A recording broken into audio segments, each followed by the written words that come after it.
So today we're going to be taking a look at analysing your SEO performance using a tool called Semrush. Now, for those who may not know, Semrush is a free tool. There is a paid version, however, to analyse the SEO performance of your own website.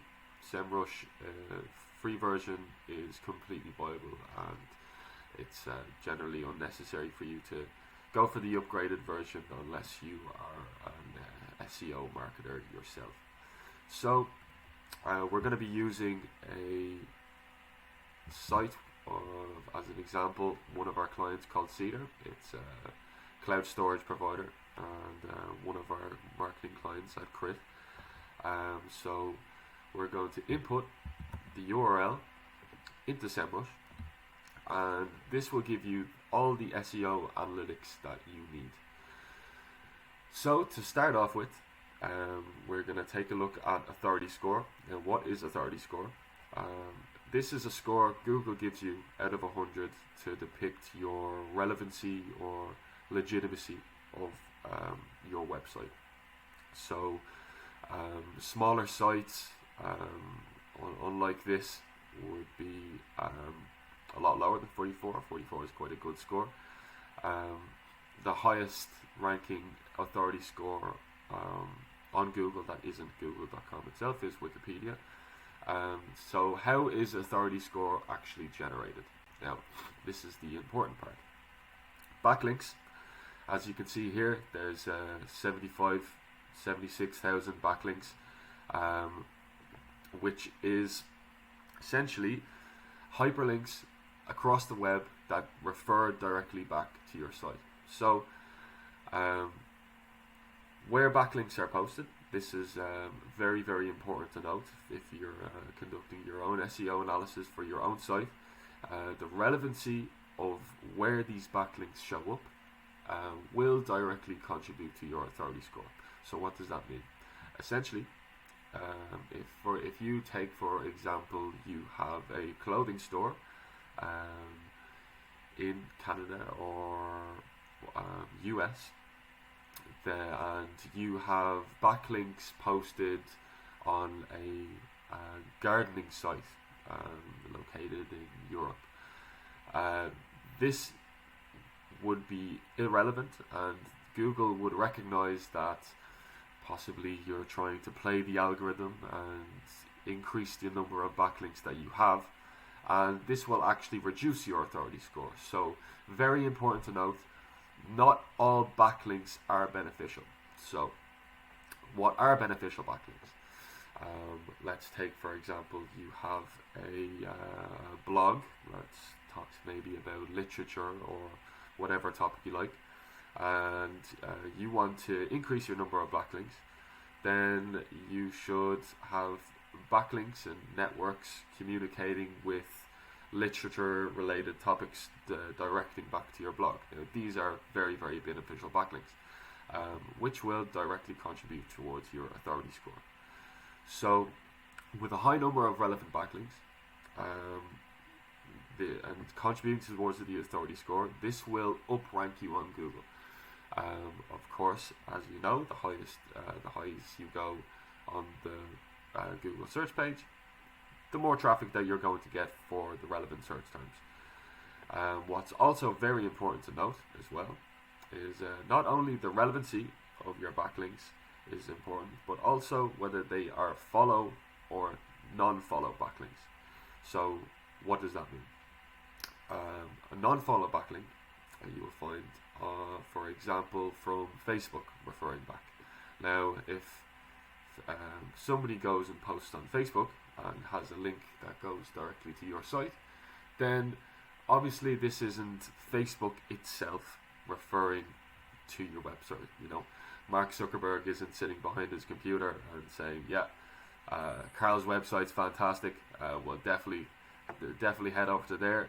No, it's another user on there communicating and referring to your site. So this would be a non-follow backlink.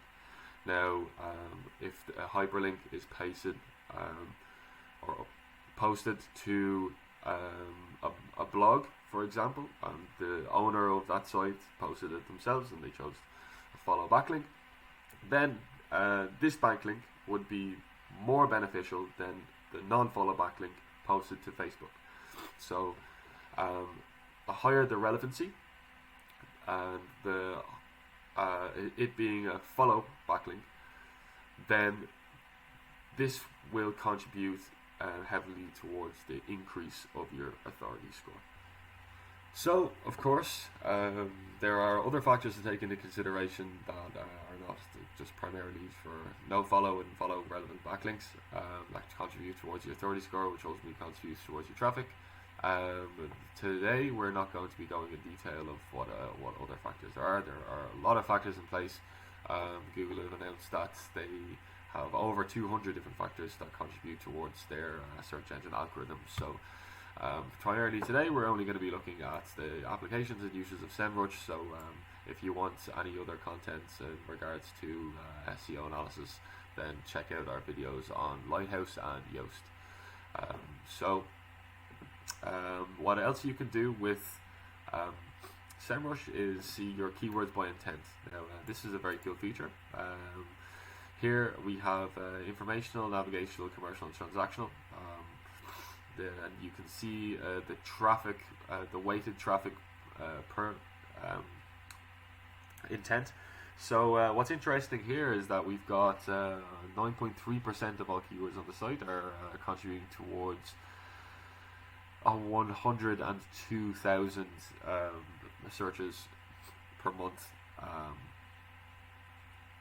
for only 15 of these keywords. So what's cool to note here is, for example, if you are a clothing store, then your commercial and transactional keywords are going to be the most important ones for you. So if you have a low number of commercial and transactional keywords traffic, then it's important for you to kind of play around with your keywords on site and up those figures to have more purchases on your site. So what else you can do here is competitive position map.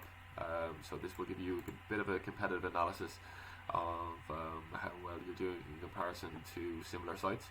Now this might not be entirely accurate or list every competitor. So we've got 167, but there may be some disparities in what competitors are listed. For example, this is a cloud storage platform. You're not seeing Google Drive or other high-ranking storage platforms here, but it does generally do quite a good job for the likes of small businesses, etc. So you can see that here the competitor has only a traffic of 75 and 109 keywords, and then the number of common keywords and that they have with your site, and you can see where you are positioned on it. So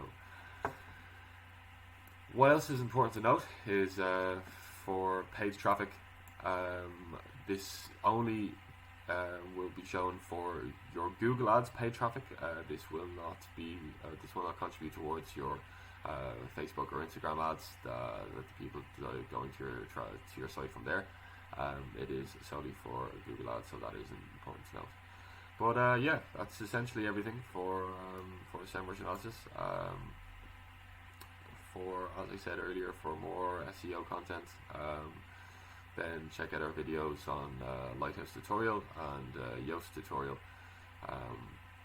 But that's essentially it. Thanks for watching.